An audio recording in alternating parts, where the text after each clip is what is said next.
You're listening to the One Day Advice podcast, where your hosts Nick Riley and Paul Henderson are going to take you for a ride inside the world of personal finance.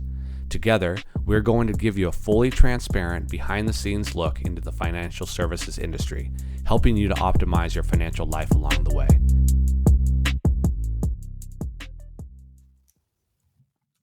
So today I'm sitting here with Paul Henderson, and we're going to give you an overview of the wealth journey. And we came across this wealth journey concept because oftentimes people come to us with different questions that they have at different stages of their lives.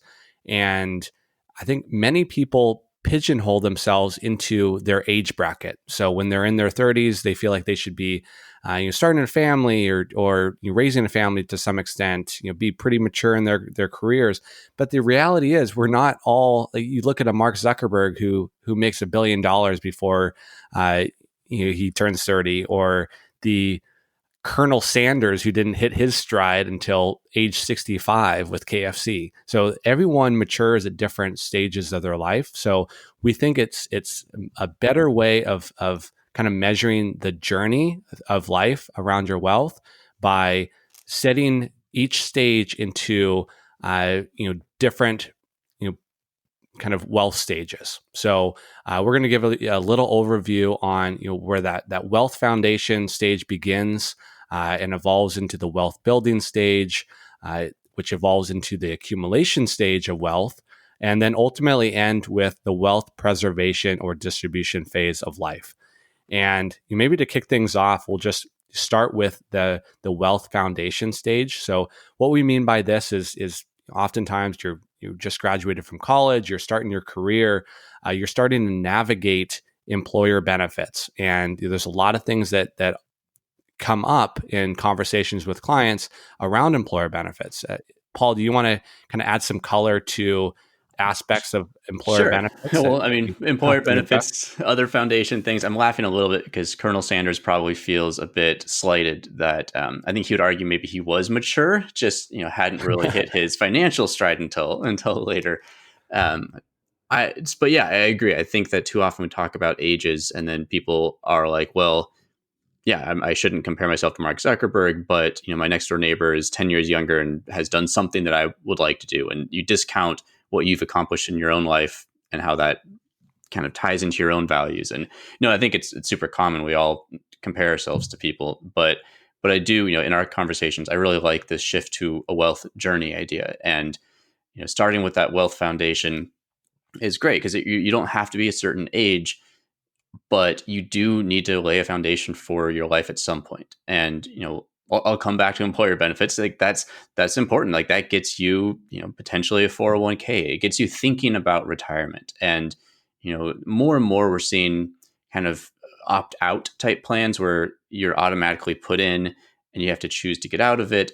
But, that type of thing is relatively new. And for so many years, people are getting their first job. They have access to a suite of benefits and they just have never thought about it before. And particularly, if people can stay on their parents' healthcare for longer, they've really not thought about any type of healthcare benefits. So there's a pretty big hole. People don't get taught this stuff in college. I don't know. In my experience, I didn't get taught this in college. Did you hear anything? Not at all. No. Finance degree and studied business, but yeah, did not learn any of this in college. And I think it's fascinating to see that evolution of going from a defined benefit plan, like a pension from old employers, people working for 40 years at a single employer and having their retirement taken care of.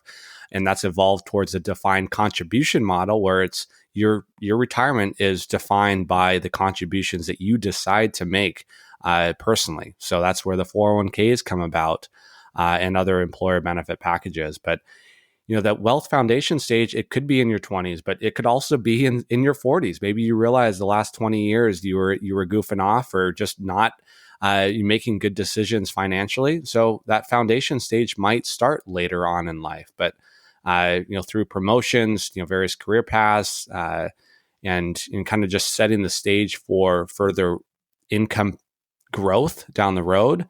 That's where the basic financial education and literacy training happens in this initial foundation stage. Yeah, I like that kind of focus on education and training. And if there's for some, if it is someone who's early on in their career, I think we have more conversations around kind of how to talk about promotions, how to think about career path and mentorship, and that type of thing. It might be a little bit more focused on education later on in life. But yeah, I think you have to lay that foundation before you continue on. It's really necessary and important to understand what you're doing, why you're doing it, and what you're kind of aiming for. So with that foundation, that next step really, I think I would say, becomes wealth building. And yeah, typically that's when the numbers start to look like real money, I would say. Yeah. Yeah, your income's rising. Expenses may or may not be rising with that. You talk about lifestyle creep as income goes up, expenses go up as well, and just being able to, kind of really think about how those expenses are increasing along with your income. If you're experiencing a steady growth in income, that's more predictable and dependable. It's okay to have your expenses go up with it as long as you're still continuing to set enough for your future savings and everything.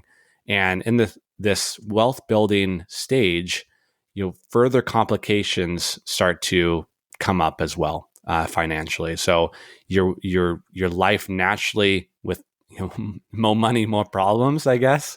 I was Uh, just going to say, I think that they were positive complications, but yeah, but there are it's also some negative definitely. ones. Yeah, I guess complexities is a better way to put it. As far as you might be building a family at this stage, you might be taking more vacations or wanting to experience more things in life that you couldn't afford when you were in that wealth foundation stage. You might be purchasing hard assets such as real estate properties to start to really start to build your wealth. You might be pursuing other career opportunities that will provide greater growth potential from an income standpoint, or greater freedom, so you can spend more time with family, friends, and doing the things that you love. Yeah, Paul, you Yeah, have and I was anything to just add going to to that? say, this is at this stage with moving jobs, particularly, more and more people are moving jobs often. It's not the find a job, stay there for 30, 40 years and then move on. Um, yeah, I think at this stage there's a lot of kind of cleaning up in a way on from our standpoint of, okay, you have three 401ks that are else out there that you're paying fees on. Let's maybe just consolidate those into an IRA, or even it could be at your current employer's 401k. But there's a lot of kind of organization, because at this point I would say things are probably coming at you faster and a little bit faster and bigger dollar values, and so it's starting to be a little bit more stressful. And so often when we work with people in this area, it really is help me organize, help me figure out what's going on. And I haven't thought about this because I've been so focused on whether it's job or family or other activities. This hasn't been like front and center of people's mind. So yeah, to that kind of rising and further complexities conversation, that's really in this wealth building where I feel like people have hit the accelerator, but they've not quite settled in yet. And I think that settling in probably comes more at the accumulation stage, I think. Yeah. And I love a quote by Charlie Munger. So, for those of you who don't know Charlie Munger, he's kind of the mastermind partner alongside Warren Buffett. You don't hear his name as much, but he was crucial in Warren Buffett's development as an investor and buying businesses of all sorts. And he always says that, like, making that first 100,000 is always the hardest. So do whatever you can to make that first 100,000.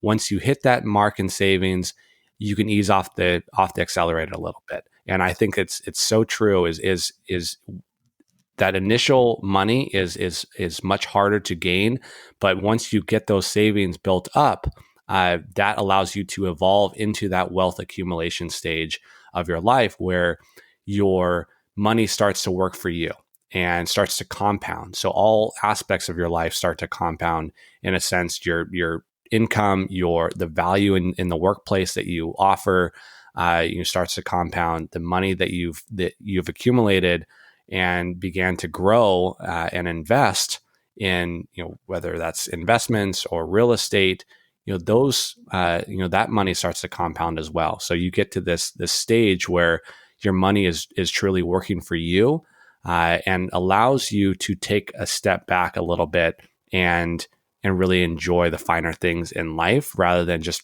focus all of your time on getting by and getting that first 100,000 in the bank. Yeah, the only thing I would add to that is that it has the potential to do this for you, but it Hmm. takes a little bit of planning and effort to kind of get it on to the right track. And it's so easy for all of us to hold on to, like, let's say that first 100,000. You hold on to that because you worked incredibly hard to gain that. Why would you ever put it at any type of risk, right? So now all of a sudden you've got the cash balance, and you're like, well, that was hard.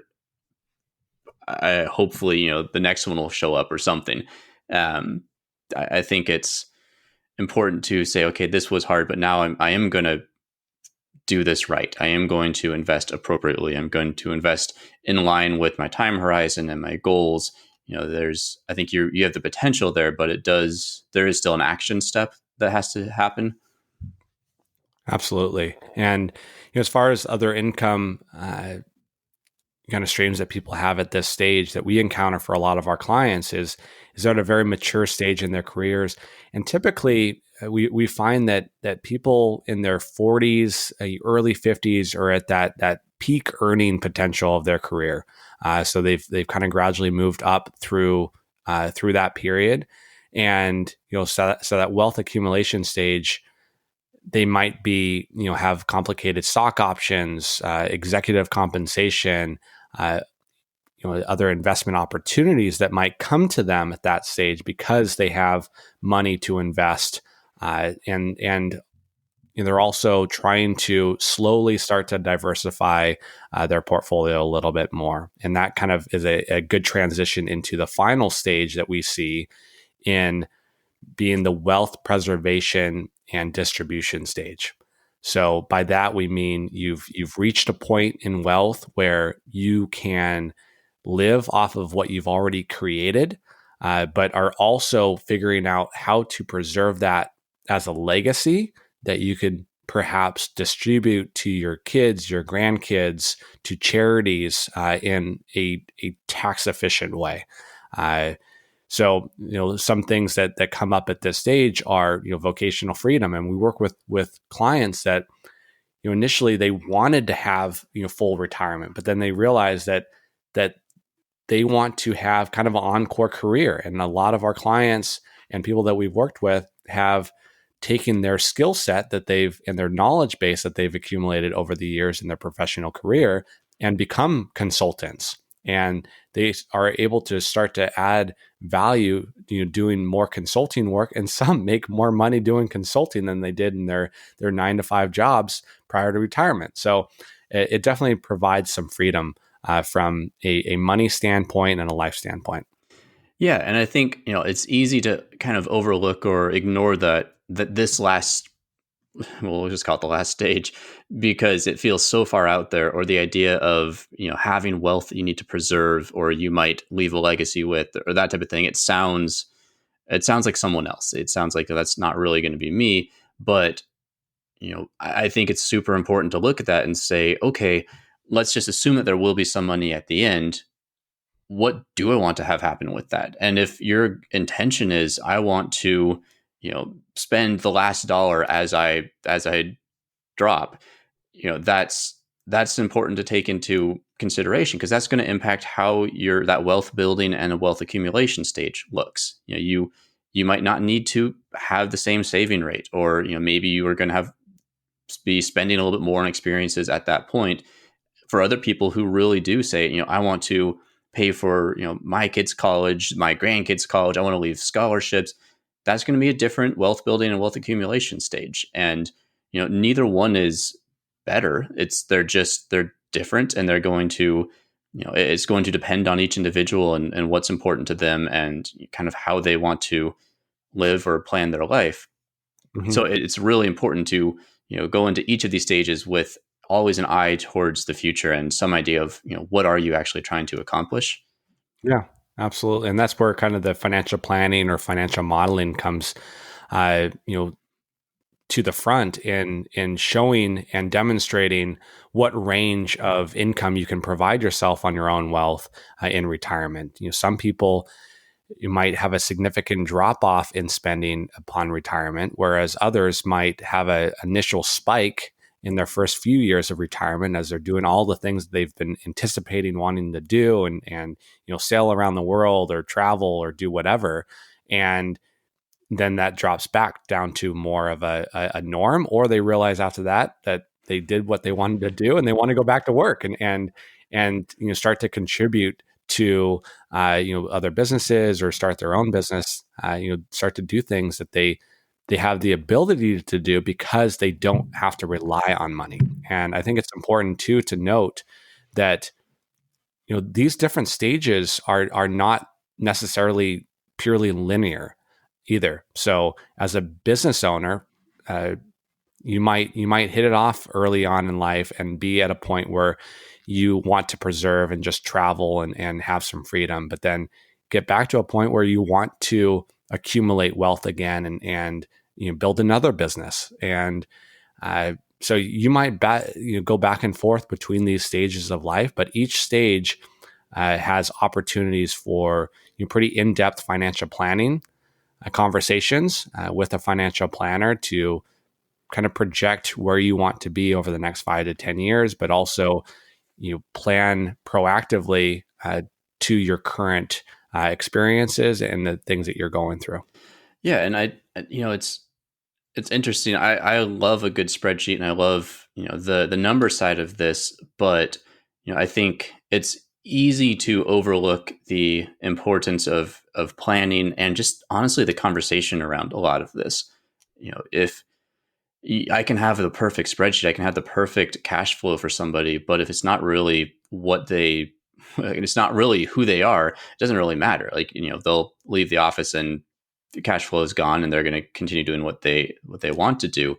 I think, I've seen over my career, I think what won me over to the CFP, it really was those conversations where you realize a lot of people have just never thought that far out into the future, or not realistically that far out into the future. And I think there's a lot of value, even for, like, just for yourself, but if you're in a couple, like if you're in a relationship, to sit down with your significant other and see if you're on the same page. And yeah, like there's a lot of opportunities and a lot of ways that we can kind of optimize, but oftentimes just that initial conversation of what are you trying to accomplish and what does that look like and what could it look like, that is the value add that I've seen. And then yeah, allowing, saying, okay, well, if this is what you want to accomplish, here's what those options could look like, here's the range. And that's where suddenly the spreadsheets get more interesting, because we're actually trying to accomplish what what our clients are trying to accomplish in life. Yeah, absolutely. And that's kind of the essence of financial planning, is finding out,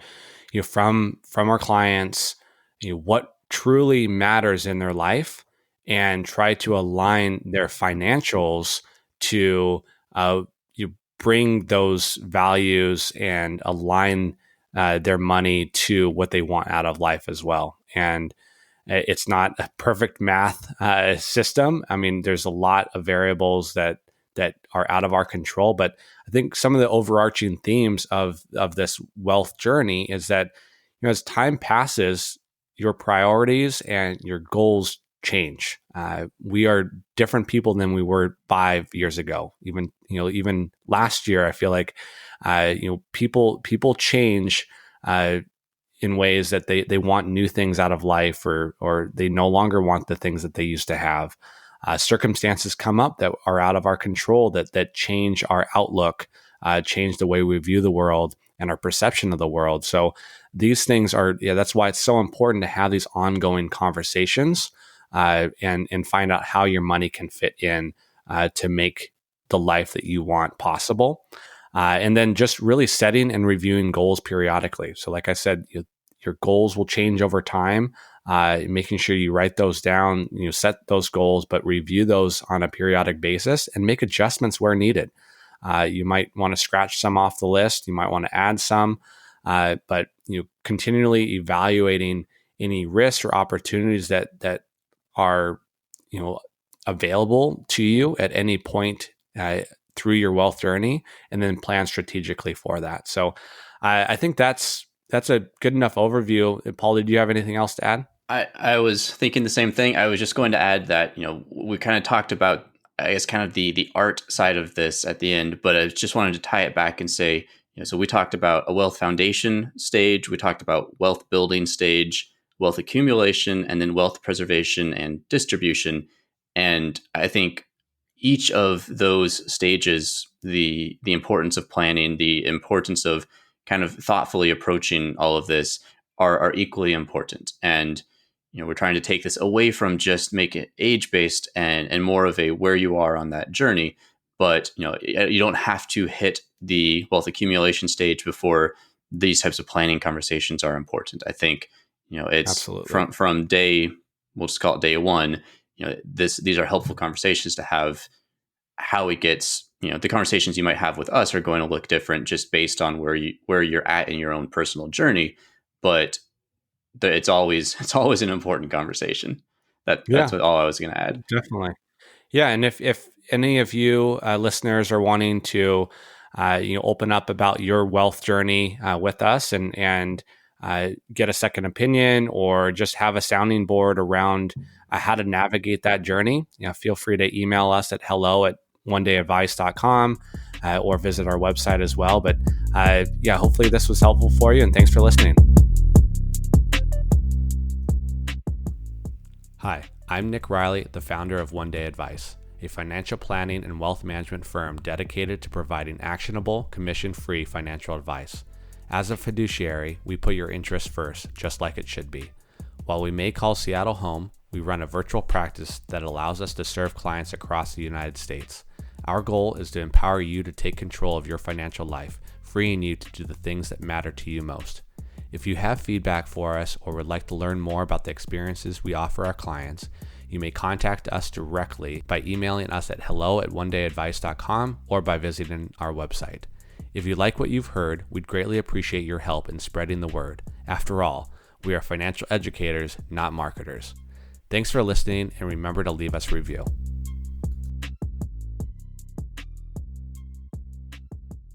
Nick Riley is the founder of One Day Advice, an independent registered investment advisor. Paul Henderson is the director of financial planning at One Day Advice. Both Nick and Paul serve as wealth advisors to their clients.